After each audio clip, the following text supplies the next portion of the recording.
It's finally arrived, the PS5, 19th of November, UK release date.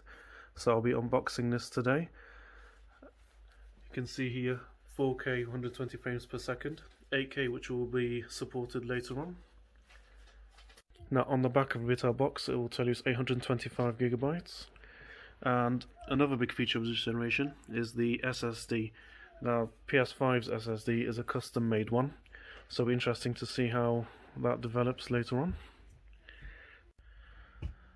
Now PlayStation has taken a different strategy to Xbox. Xbox seems to just be more power. You've got the control of haptic feedback and also 3D audio. Alright, time for the real deal now.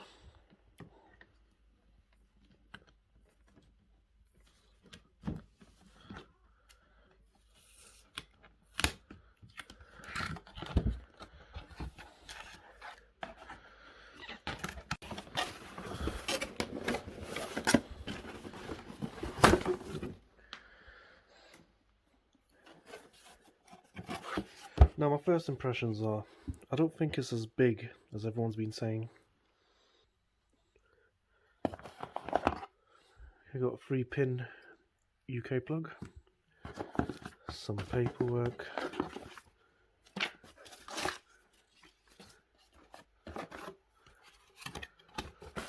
there's the stand, and a 2.1 HDMI cable.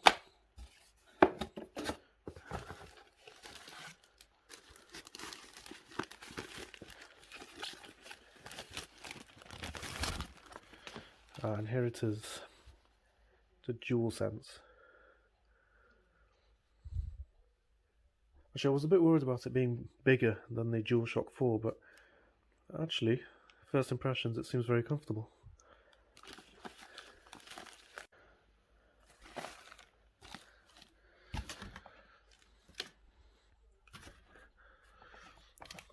And there she is, the PS5. And there is the unit. Yeah, I'm sure there's no need for me to tell you that it's big. I mean, just this first box, it's like two school dinner trays.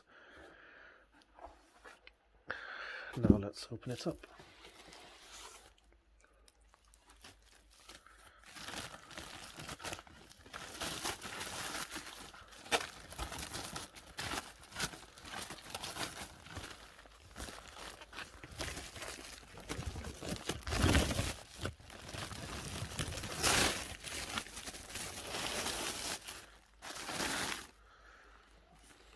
Oh wow.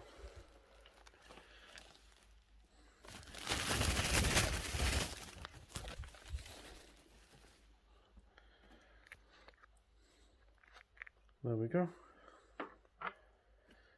To be honest, the white plates look way more grey than in the pictures. Right, and there's the unboxing. So let's put it together and start this thing. And for reference, I've got it here next to the PS4 Pro. So obviously the PS5 is considerably taller, but at the same time the PS4 Pro is longer. Okay, so I've got it connected now. So at the back you've got the power port, HDMI 2 port, an Ethernet port, 2 USB, and what looks like another USB Type-C, but I'm not sure about that one. And at the front you've got USB Type-C and USB.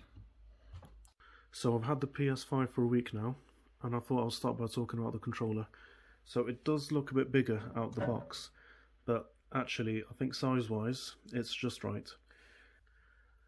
Now you'll notice the joysticks have more of a texture to them to aid the grip. Now the buttons aren't colour-coded, and I'm sure they will bring out some limited edition controllers later on that are, but actually when you have it in your hand it does really look good, and it works, the colour sequence.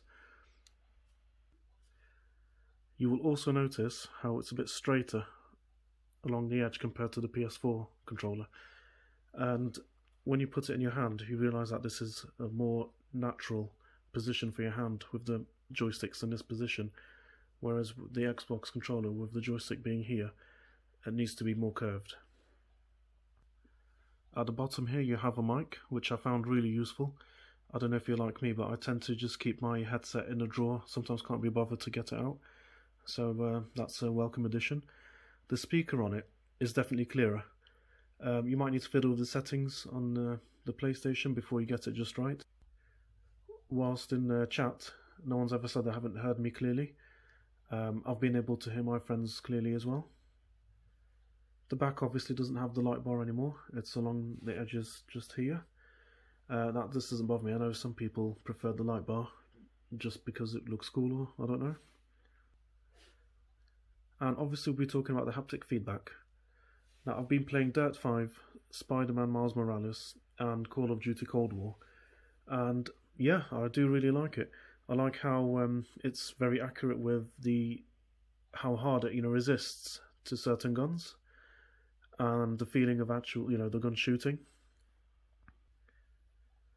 You get resistance when trying to aim, depending on the weight of the weapon, and also when shooting. It becomes more difficult the heavier the weapon, which I think is a very nice touch. Can all be turned off in game if you don't like it. I suppose it will be against competition with the opponents.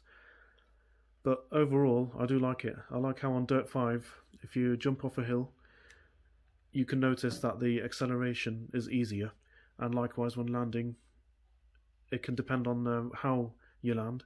It makes it more difficult to accelerate and brake, and also you get a sound from the controller, sort of like when the sand hits the car. The power button is just a cutout of the PlayStation symbol, which I think really looks good. It's like a metallic finish. The share and options button are protruding out, so it's easier to click now, and it's much nicer to use. The triggers are bigger, and it's got the USB-C as well, so it's a really refined controller. It sort of reminds me of the Boomerang PS3 controller when they first announced that, except obviously that one didn't look too good. I think this one's just right. So I have here a LG B9 2019 OLED TV, which supports HDMI 2.1. So when we switch on the PS5, same sound as the PS4, just a louder beep.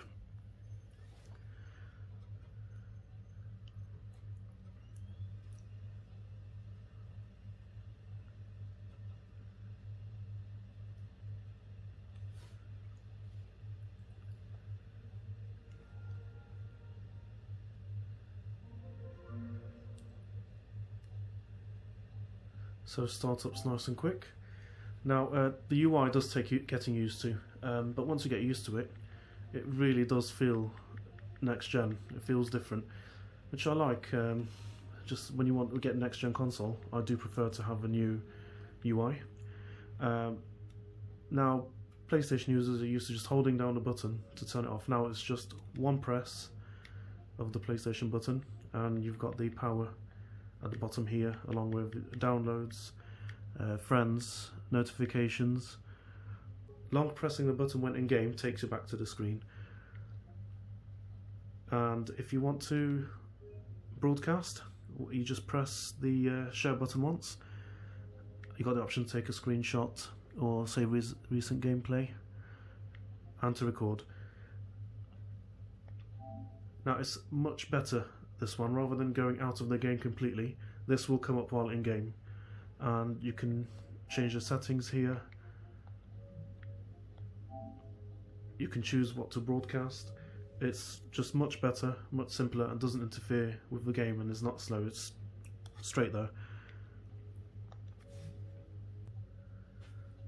Now also, when you go to this screen, you can really tell the lighting's different here. They're really showing off the ray tracing, and if you set it up and you look at the screen, go back to the PS4 Pro or whichever previous gen console you have, you can tell a difference with the lighting. On Call of Duty, also, I think one of the main differences between the generations is the lighting. I would also like to point out that there was a bug while playing on the PS5, is when characters are talking, the sound doesn't come out the TV. So you need to go onto sound in the settings, audio output, and go all the way down to audio format. that is on linear PCM. You need to change it to Bitstream Dolby or Bitstream DTS, and that will fix that bug. Now I'll load up Spider-Man Miles Morales just to show you how fast it loads.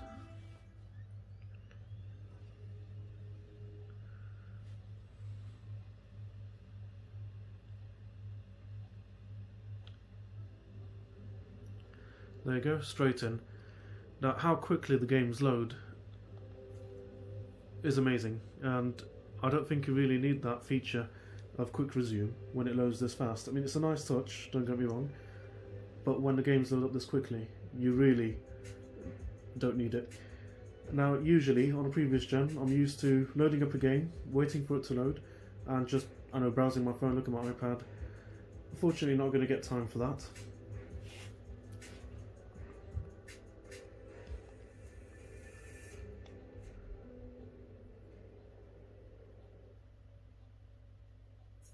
There we are, straight in.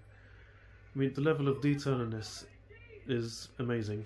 The reflections, the weather, the buildings. If you look closely, you can see the reflection actually sort of bend on the edges, which gives it that realistic touch.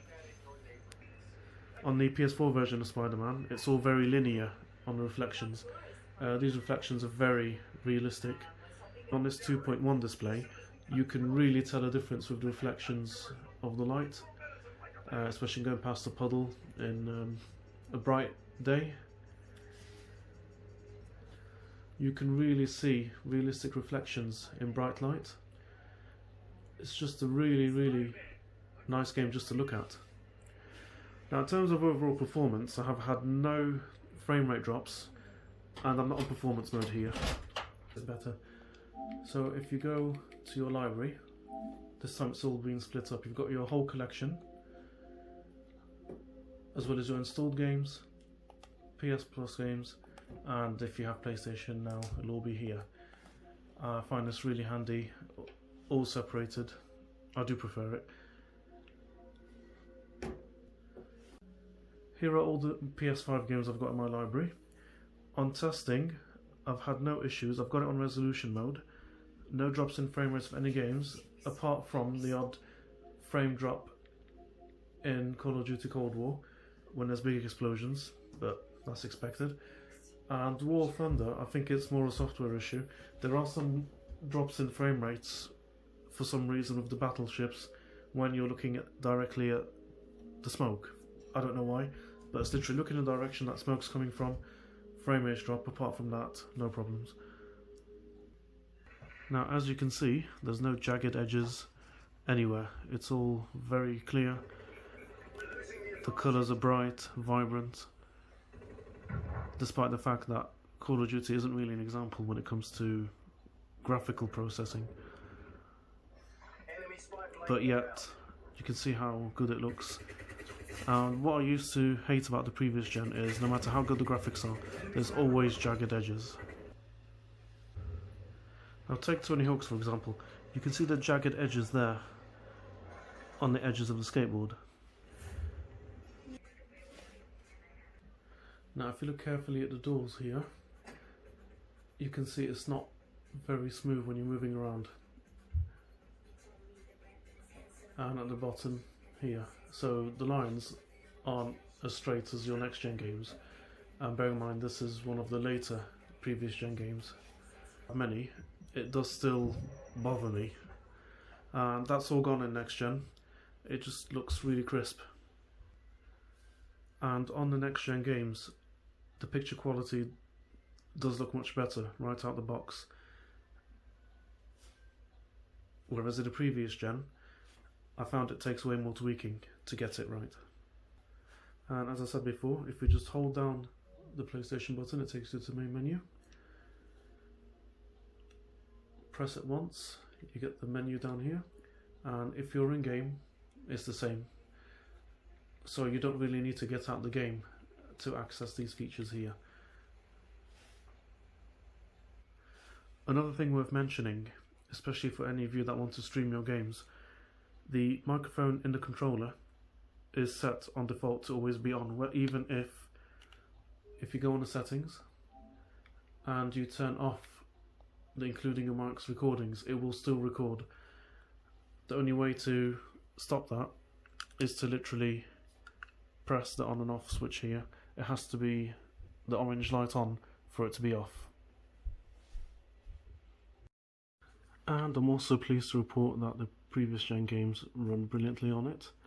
I've had no problems at all with the old or newer games. The frame rate has been very stable, and it's nice to actually play them without the sound of a jet engine in the background. In terms of the PlayStation Store, it's all integrated within the UI, and overall experiences there's less going in and out of apps, so an overall all-in-one experience. The move to SSDs is a much welcome shift for speed and also for download speeds as well. And with Sony planning to release a list of SSDs that you can upgrade, he'll hopefully give us more options down the line if we needed a bigger storage. And what's also interesting is the processor in the PS5 is not bottlenecked like the previous generations, so it'd be interesting to see whether it means we will see a bigger change to the games down the line. So that wraps up my first impressions. Don't forget to give a thumbs up and subscribe for regular content.